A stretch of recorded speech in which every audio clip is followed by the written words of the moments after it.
Atzo zabaldu zuten aldi baterako erakusketa berria Eibarko Armagintzaren museoan.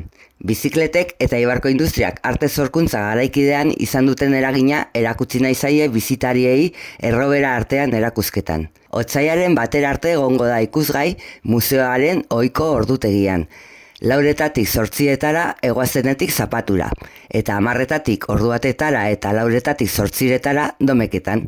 Atzoz geroztik bizitatu daiteken erakusketa 2026an Eibarko txirrindulari elkartearen eta GAC enpresaren mendeurrenaren inguruan egingo diren ospakizunen abiapuntua izango da. Bizikletekin loturaren baduten artelanak bildu dituzte erakusketa honetan, hainbat artistak sortutakoak.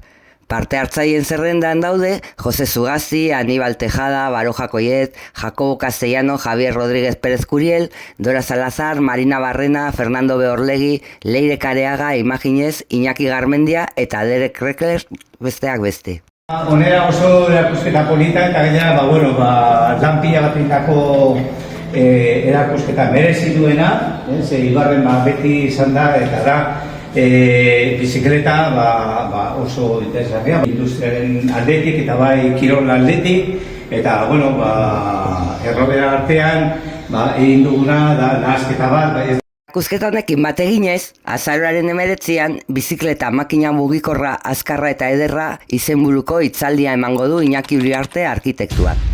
Portaleko areto nagusian izango da hitzaldia, arratsaldeko 7:00 eta sarrera librea izango da.